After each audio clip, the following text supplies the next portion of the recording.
2 midnights and more ways for Medicare to deny payment for hospital inpatient admissions. Unless you've been asleep, you probably noticed in the IPPS 2014 rule, Medicare radically changed the inpatient admission criteria and the conditions of payment. They called it clarification, but really what they did is they increased the prior 24-hour benchmark to 2 midnights, and they tacked on a physician certification requirement. This applies to all acute care hospitals, IPPS hospitals, and critical access hospitals. And let me just read the rule and how it goes.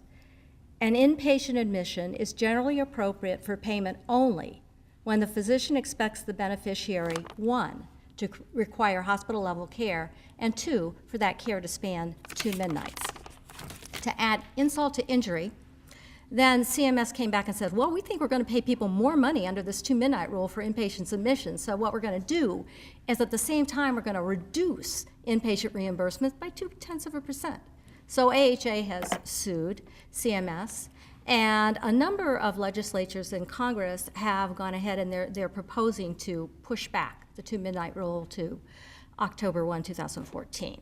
So what are the requirements?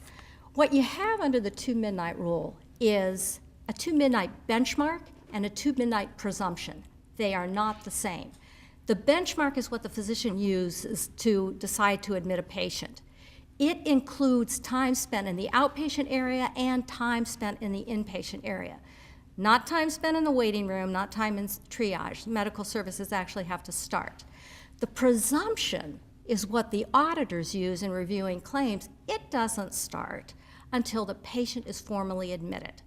So when the MAC gets the UBO4, the Medicare claim, they see the time of admission. So they're going to audit claims that may meet the benchmark, but not the presumption.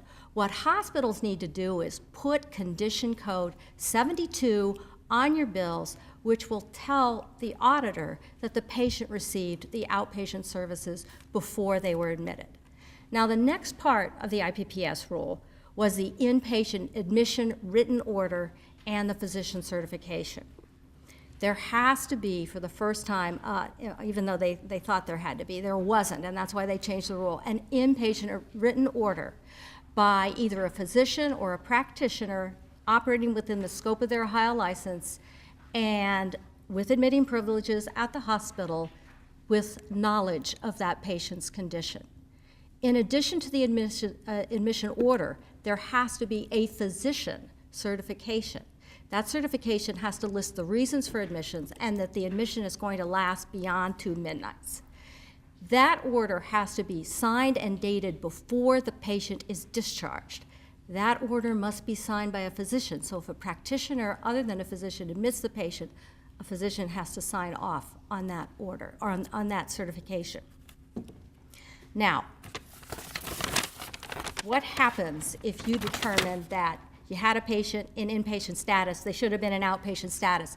You have to reclassify them. If you can reclassify them before they are discharged from the hospital, you can use condition code 44, you can bill it as an outpatient service, you will get more money on outpatient services that way.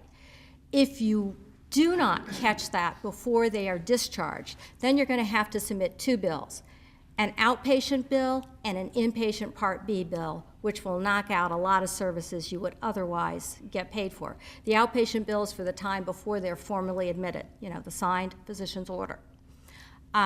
One thing you want to make sure you understand is the rule also changed the filing deadlines. You only have 1 year to change status voluntarily. If the RAC comes in, they can go back 3 years.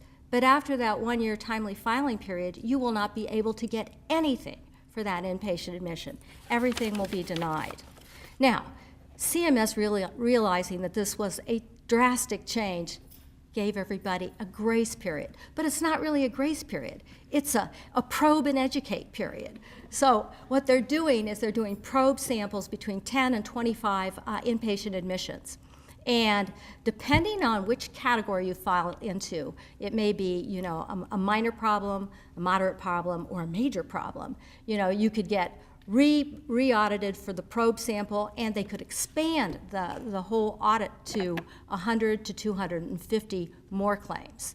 So that's happening right now, and they're asking for a lot of documentation on that. And I just want to end with some compliance considerations.